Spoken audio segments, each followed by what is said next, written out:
Untuk komponen yang ketiga yaitu kingpin. Nah, mungkin ini bentuk dari sistem kingpin ataupun komponennya. Baik, untuk penjelasannya,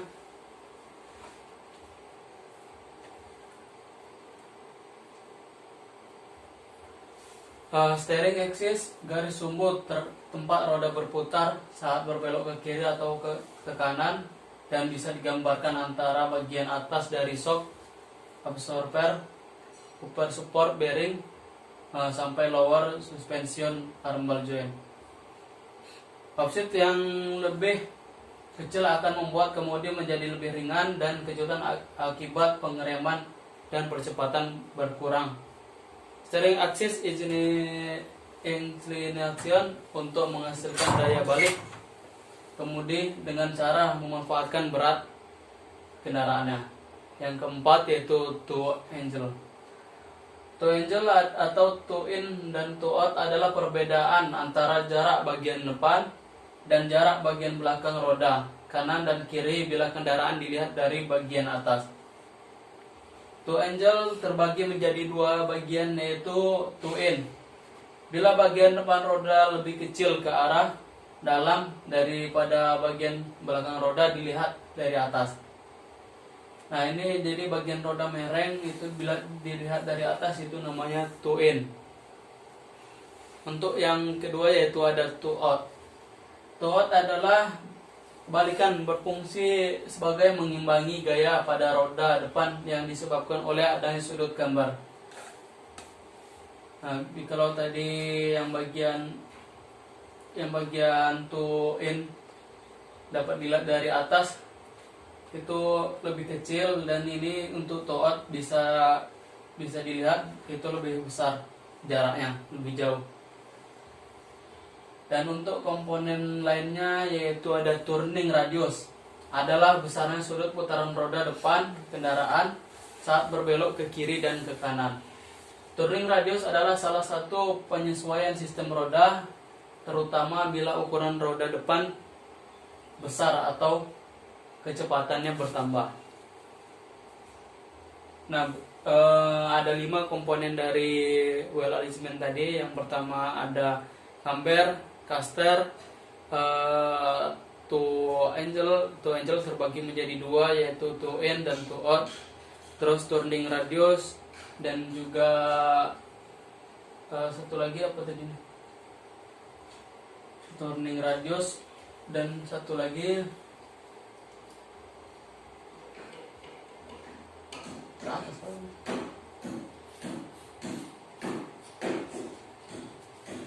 bawah. Untuk analisa gangguan dan cara perbaikan dari wheel alignment tersebut, yang pertama itu biasanya gangguannya setir kemudi tidak stabil lagi. Penyebabnya biasanya dikarenakan sudut toe out terlalu besar. Penyetelannya biasanya di setel kembali cara mengatasinya. Untuk yang kedua yaitu sisi luar ban aus dibandingkan dari yang dalam. Penyebabnya yaitu sudut gambar positif yang berlebihan. Cara mengatasinya kita setel ulang sudut gambarnya. Untuk yang ketiga yaitu kendaraan tidak berbelok dengan lembut.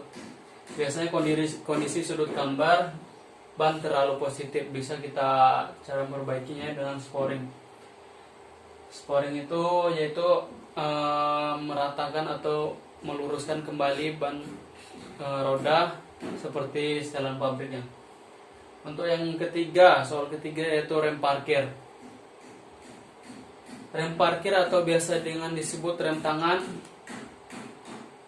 itu adalah berfungsi sebagai, terutama pada saat berhenti di dalam kemiringan atau tanjakan, atau juga bisa digunakan pada saat kemacetan. Untuk cara kerja rem parkir bervariasi tergantung dari model dan juga kendaraan tersebut. Untuk jenis rem parkir, yang pertama itu ada tipe tuas atau stick. Biasanya ini tipe tuas atau stick biasanya terletak di bagian bawah kaki pengemudi. Cara mengaktifkannya dengan tinggal menarik tuas batang sticknya, ujung tuas untuk menonaktifnya juga dengan menggeser ujung tuas searah jarum jam atau sebaliknya. Untuk rem parkir biasanya digunakan pada kendaraan motor lawas berkapasitas mesin maupun berbobot sedang. Yang kedua yaitu tipe rem parkir jenis tuas atau dongkrak. Tipe ini biasanya paling banyak digunakan pada kendaraan bermotor. Posisi rem parkir biasanya di samping jok, samping kiri pengemudi. Untuk mengaktifkannya yaitu dengan cara menekan ujung tombol rem parkir dan menariknya ke atas. Untuk menonaktifkannya, menekannya lalu menurunkannya ke bawah, layaknya menggunakan sebuah dongkrak. Mungkin ini gambarnya dari tipe rem parkir jenis tuas dongkrak. Yang ketiga yaitu ada tipe pedal. Tipe rem parkir ini lazim digunakan pada kendaraan bermotor bertransmisi otomatis. Namun ada juga mobil bertransmisi manual menggunakan rem parkir ini. Beberapa contohnya yaitu mobil Mercedes-Benz, sedan, serta Holden, Torana seri lawas.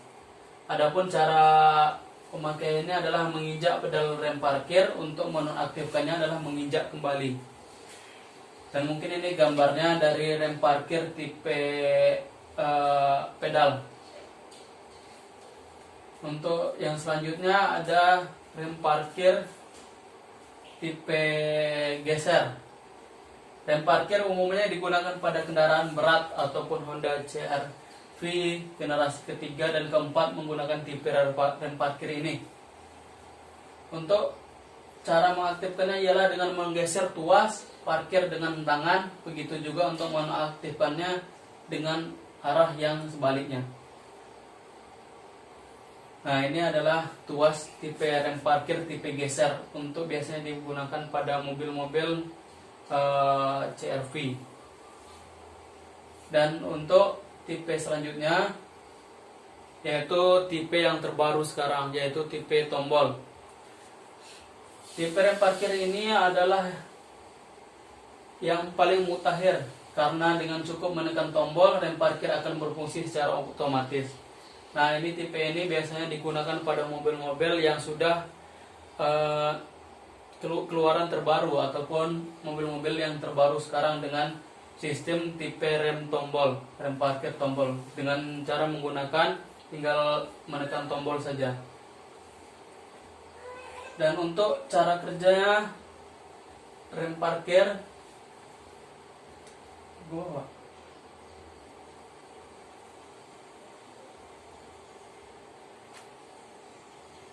Nah, ini rangkaian dari tipe rem parkirnya. Yang ini tipe rem parkir dongkrak. Saat tuas rem tangan atau rem parkir ditarik. Ini tuas rem atau yang tipe dongkrak tadi.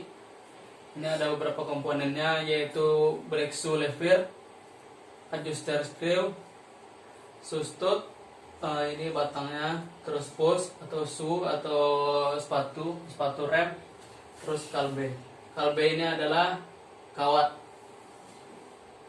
Nah, untuk komponen utama rem parkir sendiri, yang pertama ada tuas rem. Tuas rem tadi yang beberapa jenis ya kan. Untuk tuas rem sendiri itu adalah fungsinya yaitu untuk menghubungkan tenaga dari pengemudi ke mekanisme rem parkir atau rem tangan. Yang kedua ada lock nut. Lock nut ini berfungsi sebagai mekanisme pengunci, atau ketika kita menggerakkan rem parkir maka lock nut ini akan mengunci rem parkir tersebut. Yang kedua locking point. Locking point ini memiliki fungsi sama seperti lock nut, yaitu mekanisme pengunci pada posisi tuas rem, berbentuk bergerigi sebagai dudukan penahan lock nut tersebut. Yang keempat ada kawat kabel, merupakan fungsi untuk menghubungkan antara tuas rem tangan dengan mekanisme rem tangan atau rem parkir yang berada di roda. Jadi kabel ini seperti kita ketahui untuk menghubungkan. Yang kelima ada park brake stud spring. Ini memiliki fungsi sebagai penghubung yang menghubungkan gerakan park brake lever dengan kampas rem leading. Hal ini menyebabkan kampas rem leading dapat menekan brake drum atau rem tromol sendiri. Nah, yang ke-6 ada park brake lever. Park brake lever merupakan salah satu komponen rem tangan atau rem parkir yang berfungsi sebagai mengungkit yang agar mengubah tenaga tarik dari kawat kabel menjadi tenaga dorong pada kampas rem. Yang ke-7 ada adjuster screw, yaitu berfungsi sebagai tumpuan kampas rem sehingga memungkinkan kampas rem terungkit pada sisi lain untuk menekan kampas rem agar bergesekan dengan drum atau tromol. Yang ke-8 yaitu brake shoe. Brake shoe adalah fungsinya sebagai bidang gesekan atau menekan tombol rem atau dinding tromol tersebut. Dengan menekan tromol, rem ini akan rem kendaraan dapat bergerak dan tidak berhenti pada jalan yang menanjak atau menurun. Terus analisa gangguan dan langkah perbaikannya pada sistem rem parkir. Yang pertama, rem parkir kurang pakem atau tidak bisa digunakan. Biasanya pemilik mobil tinggal menyetel, tapi kalau tidak bisa disetel lagi, kita ganti menggantinya dengan mengganti kampas rem tersebut. Yang kedua, rem parkir macet. Biasanya penyebab kemungkinannya rem parkir salah penyetelan. Yang pertama, yang kedua yaitu kabel rem parkir macet. Yang ketiga, batang pendorong booster salah penyetelan. Biasanya melakukan penyetelan rem parkir, perbaiki seperlunya, setel batang pendorong. Terus ganti pegas pembalik atau pegas pembalik dari brake shoe. Terus ganti sepatu remnya. Nah, untuk yang keempat, soal yang keempat yaitu rem hidrolik. Prinsip kerja rem hidrolik tersebut yaitu sistem penyalur rem yang menggunakan cairan. Cairan yang digunakan adalah fluida yang memiliki tekanan tinggi, ketahanan tinggi. Sistem pengereman hidrolik bekerja berdasarkan hukum Pascal yang berbunyi, tekanan yang diberikan pada saat zat air dalam ruang tertutup akan diteruskan ke segala arah dengan sama besar dan sama rata. Hal menunjukkan ketika pedal rem ditekan, tekanan itu akan meneruskan ke aktuator rem dengan besar sehingga gaya penekanan pengguna terhadap pedal rem. Hal ini yang menjadi dasar prinsip kerja dari rem hidrolik.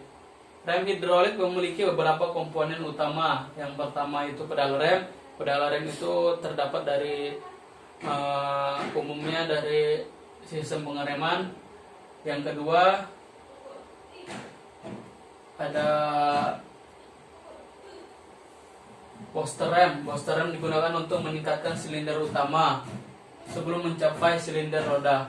Tekanan dalam sistem rem tergantung pada perbedaan tekanan antara vakum mesin dan tekanan atmosfer yang dikendalikan oleh katup hidrolik. Nah, ini adalah booster rem, komponen bagian utama juga dari sistem rem hidrolik. Yang ketiga yaitu master silinder. Master silinder ini untuk mengubah gerakan pengereman menjadi tekanan hidrolik.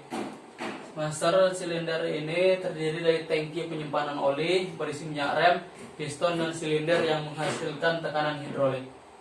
Terdapat dua jenis tabung gas, yaitu silinder tunggal dan tabung ganda. Tambal jika salah satu rusak, biasanya digunakan tabung ganda sebagai pengganti tabung tunggalnya. Nah, ini ada tabung tunggal, ini ada tabung gandanya.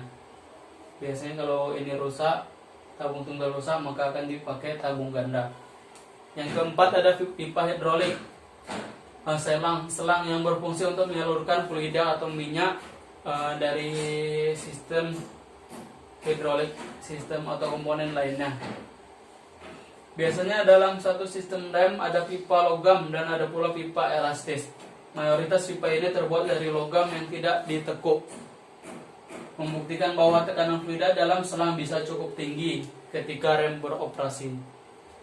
Nah, untuk gambarnya ini adalah pipanya, pipa rem hidrolik. Yang kelima yaitu kaliper rem. Kaliper rem atau tempat meletakkannya kampas rem untuk mengubah kembali energi pada tekanan fluida ke bentuk gerakan mekanis, sehingga energi ini bisa digunakan untuk menggerakkan kampas rem agar menekan piringan rem. Ini adalah tempat terletaknya kampas rem dan juga untuk menjepit dari piringan rem tersebut. Yang keenam itu ada saluran bipas. Mobil memiliki 4 roda yang masing-masing roda memiliki 1 rem. Namun pedal hanya 1. Jadi untuk pedal mobil hanya 1 bisa membagi ke 4 bagian roda sistem pengereman. Ini adalah saluran bipas ini. Dan untuk minyak rem yang ketujuh. Minyak rem atau fluida dibandingkan dengan hidrolik berbeda. Ini karena saluran di dalam sistem rem lebih sempit sehingga perlu fluida yang lebih encer, serta rem itu berhubungan dengan panas sehingga lebih encer fluida itu harus tahan panas. Jadi untuk sistem hidrolik minyak remnya itu harus lebih encer dan harus lebih tahan panas. Nah, ini untuk jenis dari rem sistem hidrolik. Dan untuk cara kerjanya, rem hidrolik berbeda dengan cara kerja rem mekanik atau menggunakan kawat, sehingga model pedal rem pada sistem hidrolik juga berbeda. Nah, ini sistem hidrolik biasanya menggunakan pedal dan pedalnya berbeda dengan sistem mekanik. Sistem kerja rem hidrolik dimulai ketika pengguna menginjakkan rem atau pengemudi menginjakkan rem. Tuas pada pedal rem terhubung langsung dengan piston di dalam master silinder. Nah, ini master silinder, tuasnya berhubungan langsung. Akan mendorong piston pada master silinder. Ini akan mendorong cairan tersebut. Karena piston terdorong menyebabkan ruang di depan piston mengecil, sehingga itu dorongan itu juga menyebabkan saluran reservoir tertutup. Nah, jadi saluran reservoirnya tertutup. Terus juga karena fluida rem atau minyak rem tidak memiliki sifat kompres, maka fluida di depan piston akan terdorong keluar menuju saluran utama. Nah, mungkin gambarnya ini. Nah, karena ini minyak rem akan terdorong ke saluran bagian-bagian remnya. Nah, jadi untuk saat tertekannya itu silinder roda akan menekan kampas rem. Saat inilah proses rem bekerja terjadi. Untuk rem hidrolik terjadi itu ya saat ini tekanan fluida mencapai silinder roda. Pada fluida atau minyak rem, tekanan tersebut akan menggerakkan piston pada silinder roda untuk menekan kampas rem. Nah, untuk analisa gangguan dan juga langkah perbaikan pada rem hidrolik, yang pertama itu pedal rem rendah atau ringan. Biasanya terjadi kebocoran pada sistem pengereman, yaitu terdapat pada master remnya. Terus juga silinder internal atau eksternal bocor. Satu-satunya perbaikinya disarankan untuk mengganti master silinder, karena ini adalah komponen utama dari sistem pengereman hidrolik. Yang kedua yaitu rem macet. Rem macet kemungkinan penyebabnya yaitu rem parkir salah penyetelan. Cara mengatasinya kita setel kembali rem parkirnya. Yang ketiga yaitu rem menarik ke salah satu arah. Kemungkinan penyebabnya udara dari tekanan ban besar sebelah atau tidak seimbang dari ban satu ke ban yang lainnya. Yang keempat yaitu kemudi bergetar saat melakukan pengereman. Nah, biasanya disebabkan oleh cakram yang tidak rata akibat mobil sudah lama tidak digunakan. Untuk mengatasinya tidak sulit, kita hanya membersihkan, dan jika piringan sudah aus ataupun piringan cakram sudah habis, maka kita lakukan penggantian dengan yang baru. Yang kelima yaitu timbul suara berdecit pada saat pengereman. Itu kemungkinan penyebabnya sepatu rem lengket dan tromol atau piringan, dari tromol atau piringannya. Cara mengatasinya, kita ganti ataupun kita lumasi sepatu remnya atau packing plate-nya. Yang kelima,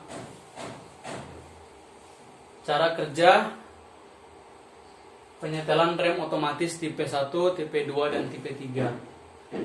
Yang pertama, penyetelan saat pengereman selama kendaraan mundur. Cara kerjanya, bila pedal rem ditekan saat kendaraan mundur, sepatu rem nomor 2 bergerak dari anator pin dan menarik adjusting lever, memutar adjusting screw dan menyetel celahnya. Yang kedua, penyetelan terjadi pada saat pengereman. Cara kerja, bila pedal rem diinjak, maka piston link dan link bergerak ke atas. Ini menyebabkan tuas penyetel otomatis bergerak mengelilingi pin pada arah putaran kebalikan. Yang ketiga, penyetelan dengan tuas rem parkir. Cara kerja, saat rem parkir bekerja maka tuas tertarik ke kiri pada saat yang bersamaan. Tuas penyetel berputar searah jarum jam mengelilingi pin tempat sepatu rem terpasang, memutar adjusting screw. Nah, untuk nomor 6 yaitu rem ABS. Rem ABS atau anti-block system. Rem ABS ini adalah menggunakan sensor kecepatan, akan membaca kecepatan mobil setiap saat, menyampaikan data kecepatan tersebut kepada kontroler untuk mobil berhenti secara normal di kecepatan 100 km per jam. Akan diperlukan selama 5 detik. Ya, tentunya pada saat akan Anda melakukan pengereman normal tidak akan terjadi